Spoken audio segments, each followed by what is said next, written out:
selalu merasa diawasi Allah Subhanahu wa taala adalah merupakan sifat yang mulia di sisi Allah Subhanahu wa taala.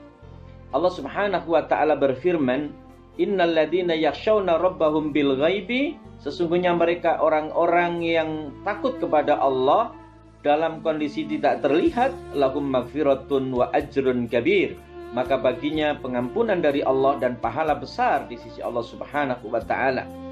Diceritakan seorang yang soleh bernama Mubarak, penjaga kebun majikannya. 20 tahun dia menjaga kebun dengan melakukan amanah ini dengan baik.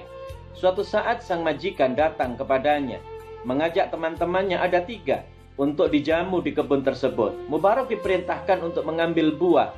Mubarak ambilkan buah yang paling ranum dan manis untuk kita suguhkan kepada teman-teman ini. Ternyata Mubarak mengambilkannya. Setelah dicicipi ternyata sangat kecut, disuruh mengambil lagi. Lalu diambil kedua kalinya, kecut lagi. Lalu disuruh mengambil lagi. 3 kali, sama rasanya. Dan ditegur oleh majikannya, "Mubarak, apakah kamu ingin mempermalukanku di depan teman-temanku?" Lalu Mubarak menjawab, "Tuan, maafkan aku. Karena selama 20 tahun Tuhan tidak pernah mengizinkanku atau mempersilahkanku untuk mencicipi daripada buah ini. Dan selama 20 tahun aku tidak pernah mencicipi satupun buah yang ada di kebun ini." Subhanallah. Sang majikan bertanya kepada saudara-saudaranya, bertanya kepada tetangga-tetangganya.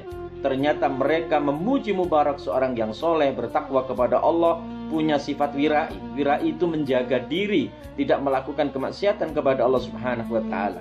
Suatu saat sang majikan ini bertanya kepada Mubarak, "Mubarak, aku punya anak perempuan yang sangat cantik jelita. Mereka orang-orang kaya banyak yang meminangnya, para pejabat banyak yang meminangnya. Tapi bagaimana aku harus memilihnya?" Beliau Mubarak mengatakan kepada sang majikan, "Wahai Tuan, mereka orang-orang awam kalau mengawinkan, menikahkan putrinya, pasti yang dia pilih adalah ketampanannya. Sedang orang-orang Arab, pasti yang dicari adalah kemapanannya. Bagi orang Islam, menikahkan putrinya, yang dia pilih adalah agamanya." Lalu kemudian dipikir oleh sang majikan. Tidak lama kemudian datang kepada Mubarak, "Mubarak, kalau begitu putriku harus aku nikahkan kepadamu." Subhanallah. Majikan menikahkan putri tercantik dan kekasihnya kepada seorang pembantu, seorang budak, Mubarak. Dan pada akhirnya berjalan dan lahirlah anak yang luar biasa bernama Abdullah bin Mubarak, seorang waliullah, ahli hadis, seorang yang alim. Mereka kemudian menjadikan Mubarak ini sebagai ulama besar, menghormatinya, memuliakannya. Dan di samping alim, beliau juga seorang yang kaya raya di Baghdad. Inilah hasil daripada menjaga diri, merasa diawasi oleh Allah Subhanahu wa taala.